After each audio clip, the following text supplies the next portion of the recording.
ሰበር ዜና ህወሓት በአማራ ክልል ወረራ ፈጸመ። በከባድ መሳሪያ የታገዘ አደገኛ ጦርነት ተደርጓል። በቆይታችን ሰፋ ያለ ዘገባ ይዘንበታል። መከላከያ ሚኒስቴርና ጌታቸው ረዳ የቃላት ጦርነት ውስጥ ገቡ። ማምሻውን የተፈጠረው ሰጣ ገባ የብዙዎችን ቀልብ ስቧል። ዝርዝሩ በቆይታችን ይቀርባል።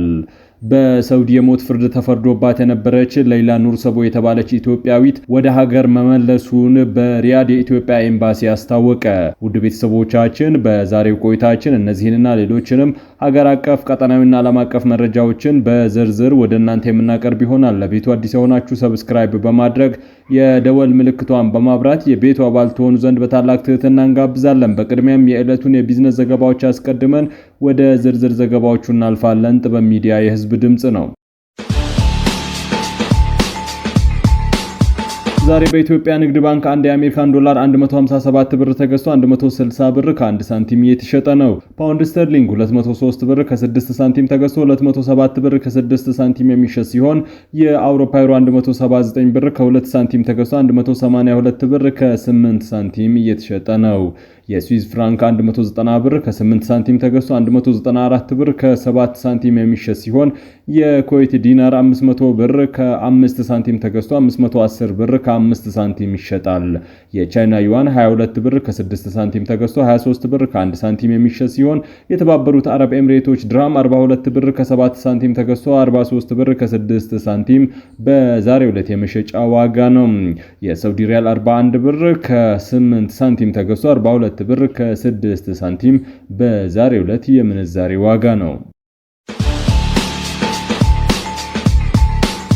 መከላከያ ሚኒስቴርና ጌታቸው ረዳ የቃላት ጦርነት ውስጥ ገቡም። የጠቅላይ ሚኒስትሩ የምስራቅ አፍሪካ ጉዳዮች አማካሪ ጌታቸው ረዳ በኢፌዴሪ መከላከያ ሰራዊት ይፋዊ የፌስቡክ ገጽ አማካኝነት በስማቸው የተለቀቀውን አስተያየት ፍጹም የፈጠራ ወሬ መሆናቸውን በመግለጽ አስተባብለዋል። 1 ሚሊዮን የሚጠጉ ተከታዮች ያሉት የመከላከያ ሰራዊት የይፋዊ ገጽ ላይ የወጣው ዘገባ አቶ ጌታቸው ረዳ በአንድ ብሔራዊ የደህንነት መድረክ ላይ ንግግር አድርገዋል በሚል የተለያዩ ጥቅሶችን አቅርቧል። ይሁን እንጂ ወግሃት ፋክትስ ባደረገው ገለልተኛ ማጣራት እነዚህ ንግግሮች መናገራቸውን የሚያረጋግጥ ምንም አይነት የቪዲዮ የድምጽ ቅጂ ወይም አስተማማኝ ማስረጃ ማግኘት አልተቻለም። አቶ ጌታቸው ረዳ ለወጋት ፋክትስ እንደተናገሩት በዘገባው ውስጥ የተካተቱት ጥቅሶች የእርሳቸው ንግግር ሳይሆኑ በጽሁፉ አቅራቢ የተፈጠሩ ናቸው። የትኛውም የዘገባው ይዘት እውነታውን እንደማያንጸባርቅ የገለጹት አማካሪው በስም የሚጠቀሱ ንግግሮች በአግባቡ ተለይተው ተረጋግጠው እንዲቀርቡ የሚጠይቁ መሆኑን አስታውቀዋል። በመከላከያ ሰራዊቱ ዘገባ ላይ ስለ 2013 ዓ.ም የሰሜን እዝ ጥቃት ከኤርትራ ከግብጽና ሶማሊያ ጋር ተፈጠሩ የተባሉ ጥምረቶች እንዲሁም ጸምዶ ተብሎ ስለተጠራው ህብረትና የፖለቲካ ውድቀት የጠቀሱት ዝርዝር ነጥቦች ይገኙበታል። በተጨማሪም በጦርነቱ ወቅት የነበሩ ወታደራዊ ስሌቶች፣ የታላቁ የኢትዮጵያ ህዳሴ ግድብ ግንባታን መዘግየትና የኢትዮ ሶማሊያ ግንኙነት ጉዳዮች ላይ አቶ ጌታቸው ረዳ አስተያየት እንደሰጡ ዘገባው በስፋት አስፍሯል።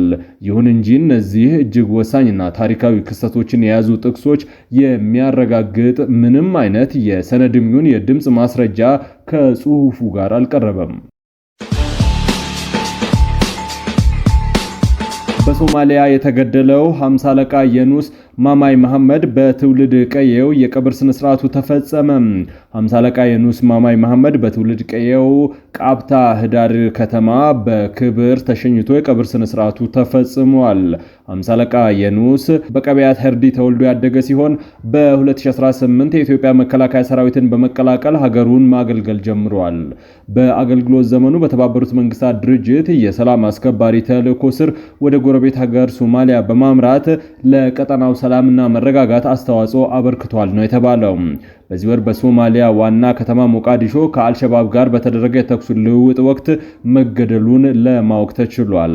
አስክሬኑ ከተሰዋበት የሶማሊያ ዋና ከተማ ሞቃዲሾ ወደ ኢትዮጵያ ተመልሶ በመጓጓዝ በትውልድ ቀየው ቃብታ ሀድሪ በክብር እንዲያርፍ ተደርጓል ነው የተባለው። የቀብር ስነ ስርዓቱ ሰኔ 21 ቀን 2018 ከፍተኛ የወረዳ አመራሮች፣ የመከላከያ ሰራዊት አባላት፣ ቤተሰቦቹ፣ ወዳጅ ዘመዶች እንዲሁም በርካታ የአካባቢው ነዋሪዎች በተገኙበት በወታደራዊና ሃይማኖታዊ ክብር ተፈጽሟል። የኢትዮጵያ ብሔራዊ ባንክ የገንዘብ ፖሊሲ ኮሚቴ በሚቀጥለው ሳምንት በሚያካሄደው ስብሰባ በአምራች ዘርፉ ላይ ከባድ ጫና እያሳደረ የሚገኘውን የባንክ የብድር እድገት ጣሪያ እንዳለ ያስቀጥላል ተብሎ ይጠበቃል። ይህ ውሳኔ የሚጠበቀው የሀገሪቱ ማክሮ ኢኮኖሚ እርስ በርሱ በሚጣረሱ የአይዶ አቋም ውስጥ ባለበት ወቅት ነው።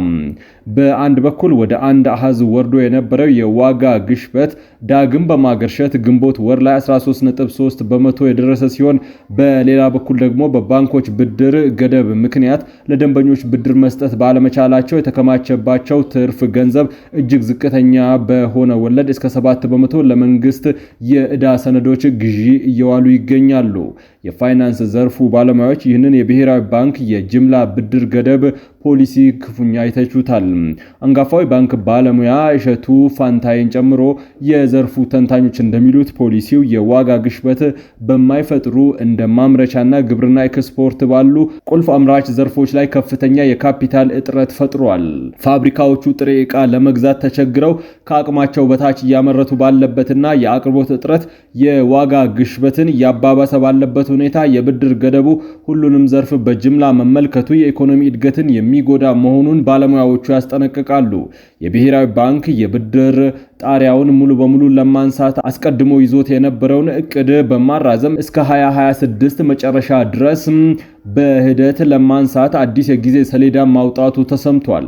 በሌላ በኩል ዓለም አቀፉ የገንዘብ ድርጅት IMF ስራ አስፈጻሚ ቦርድ ሐምሌ 1 በሚያካሄደው ስብሰባ በመካከለኛው ምስራቅ ጦርነትና በነዳጅ ዋጋ ጭማሪ ምክንያት በኢትዮጵያ ላይ ደረሰውን ጫና ለማቅለል ከተፈቀደው የብድር ማዕቀፍ ውስጥ $200 ሚሊዮን ክፍያ በቅድሚያ ስለሚለቅበት ሁኔታ እንደሚመክር ታውቋል።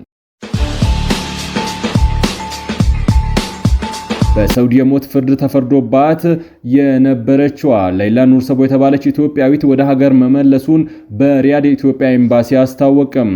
በሳውዲ አረቢያ ለ13 ረጅም ዓመታት በጽኑ እስር ላይ የቆየችውና የሞት ፍርድ ተበይኖባት የነበረችው ሌይላ ኑርሰቦ ረዲ የተባለችዋ ኢትዮጵያዊት ከእስር ተፈታ በዛሬው ዕለት ሀገር ምድሯ አዲስ አበባ ስትገባ የታየው እጅግ ልብ የሚነካ በከፍተኛ ስሜት የተሞላ የቤተሰብ መገናኘት ትዕይንት መላውን ሕዝብ በአንድ ያስለቀሰና ያስደሰተ ስሜትን ፈጥሯል። ከ10 ዓመታት ረጅም ስቃይና ስጋት መከራ በኋላም በአካል ተገኝተው እናትና ልጅ እርስ በርሳቸው ተቃቅፈው ያነቡት የእንባ ጎርፍ አትሙቺ ያላት ነፍስ አትሞትም ያስባለ እውነተኛ አስገራሚ አጋጣሚ ሆኗል። ይህ በጉጉት ሲጠበቅ የነበረውና በአሁኑ ወቅት እውን የሆነው እጅግ ስሜት ቀስቃሽ የምስራች ሌይላ በሰላም ወደ እናቷ ሙቅ ጉያ በመቀላቀሏ በርካቶችን ደስታቸውን እንዲገልጹ አድርጓል። ይህንን የመሰለ ታላቅ ሰብአዊና ብሔራዊ ስኬት በድል ለማጠናቀቅ የተቻላቸውን በሪያድ የሚገኘው ኢትዮጵያ ኤምባሲ ባደረገው ተከታታይነት ያለው ሰፊ የዲፕሎማሲ ጥረት ብቻም ሳይሆን ከተጎጂ ወገን ቤተሰብ ጋር በተደረገ ሰፊ የእርቅ ሂደትና መከፈል የነበረበትን የካሳ ክፍያ ሙሉ በሙሉ ተጠናቆ በመፈጸሙ ነው። በዚህ እጅግ አስቸጋሪ ሌሊትና ቀን በተሰራበት ሀገራዊ የልፋት ውጤት ላይ የበኩላቸውን ታላቅ አስተዋጽኦ ላበረከቱ የኮሚቴ አባላት፣ ለሀገር ሽማግሌዎች፣ ለሃይማኖት መሪዎች፣ ለሚዲያ ባለሙያዎች እንዲሁም በአንድነት ለቆሙ መላው ኢትዮጵያውያን በሙሉ ኤምባሲው የላቀ ምስጋናና አክብሮት ያቀርባልም ሲል በመግለጫው አስታውቋል። እኛም ለዚህ ሰብአዊ ትብብር ደከመኝ ሰለቸኝ ሳይሉ አብረው ለቆሙት ወገኖቻችን ሁሉ ያለንን ታላቅ አክብሮት እንገልጻለን። የሌይላ ኑርሰቦ በሰላም ሀገር ቤት መግባት የተባበረ ክንዳችን ውጤት በመሆኑ ሁላችሁንም እንኳን ደስ አላችሁ እንላለን ሲል መልእክቱን አስተላልፈዋል። የህወሓት ታጣቂዎች በደቡብ ትግራይ አቅጣጫ ወደ ራያ አላማጣ ወረራ መጀመራቸው ተዘገበ። በአካባቢው በከባድ መሳሪያ ድብደባ የታመሰ ሲሆን ነዋሪዎች ለዳግም መፈናቀል ተዳርገዋል። በደቡብ ትግራይ አቅራቢያ በሚገኘው የድንበር ይገባኛል ውዝግብ ያየለበት የራያ አላማጣ ወረዳ የህወሓት ታጣቂዎች አዲስ ወረራና ጥቃት መጀመራቸውን ከአካባቢው የተገኙ ምንጮች አመላክተዋል። ታጣቂዎቹ ከዚህ ቀደም ይደርስባቸው የነበረውን አየር ለአየር የድሮን ጥቃት ሰለባ እንዳይሆኑ በማሰብ ስልታቸውን በመቀየር ተበታትነው በእግር በመጓዝ ወደ አላማጣ አቅጣጫ የሚያገናኝ ድንበር ቀጠናዎችን እየተቆጣጠሩ መሆናቸው ታውቋል። ይህንን የተበታተነ የኃይል ስምሪት በመጠቀም ከትግራይ ክልላዊ አስተዳደር ወሰን የተሻገሩ ታጣቂዎች በአሁኑ ወቅት በአማራ ክልል ስር የሚገኙ የራያ አላማጣ ቀጠናዎችን በቁጥጥር ስራቸው በማድረግ ላይ እንደሚገኙ ተገልጿል። ከስፍራው የሚወጡ መረጃዎች እንደሚያመላክቱት የህወሓት ታጣቂዎች ወረራውን የጀመሩት ዝም ብለው ሳይሆን በአካባቢው ላይ በከባድ መሳሪያዎች የታገዘ ተደጋጋሚ መጠነ ሰፊ ጥቃት በመክፈትም ነው። ይህ ኃይለኛ ድብደባና ድንገተኛ ጥቃት በአካባቢው ነዋሪዎች ላይ ከፍተኛ የድንጋጤ ስሜት የፈጠረ ሲሆን የጦርነቱ መባባስን ተከትሎ በርካታ ቁጥር ያላቸው የአካባቢው ነዋሪዎች ንብረታቸውንና ቀያቸውን ጥለው ለዳግም መፈናቀል እየተዳረጉ ይገኛሉ። የከባድ መሳሪያው ድምጽና የጦርነቱ መቅረብ ያስፈራቸው እናቶች፣ ህፃናትና አረጋውያን ይበልጥ ደህንነቱ የተጠበቀ ወደ ተባለ አቅጣጫ በእግርና በተሽከርካሪ በመሸሽ ላይ መሆናቸውን የዓይን እማኞች ገልጸዋል። ይህ አዲስ የተቀሰቀሰው ግጭት በአካባቢው ማህበረሰብ ላይ ያደረሰው ሰብአዊ ቀውስ ይበልጥ አሳሳቢ ሆኗል። ቀደም ሲል በተደጋጋሚ በዚሁ ድንበር አቅራቢያ በሚፈጠሩ ጦርነቶች ምክንያት ጦርነትና አለመረጋጋት ምክንያት ነዋሪዎች ደጋግመው በመፈናቀላቸው ህይወታቸው በከፍተኛ ሁኔታ ተመሰቃቅሏል። ነገሮች ይረጋጋሉ በሚል ተስፋ በመንግስት ጥሪ መሰረት ወደ ቀያቸው ተመልሰው ህይወታቸውን መልሰው ለመገንባት በሚሞክሩበት በእያንዳንዱ ወቅት ጦርነት ዳግም እያገረሸ መፈናቀላቸው በዕለት ተዕለት ህይወታቸው ላይ ፈተና ሆኖባቸዋል። በአሁኑ ወቅትም በአላማጣና አካባቢው የታየ ያለው የጸጥታ መደፍረስ የጦርነት ደመና በክልሎቹ መካከል ያለውን ውጥረት ወደ ከፋ ደረጃ እያሸጋገረው ይገኛል። ውድ ቤተሰቦቻችን ለሰዓቱ የመራረጥናቸው ዘገባዎች በዚህ አብቅተዋል። ከኛ ጋር በመሆን መረጃን ከጥበብ ስለተከታተላችሁ ከልብ እናመሰግናለን። ለቤቱ አዲስ የሆናችሁ ሰብስክራይብ በማድረግ የደወል ምልክቷን በማብራት የቤቱ አባል ትሆኑ ዘንድ በታላቅ ትህትና ጋብዘን ተሰናበትን። ሰላም።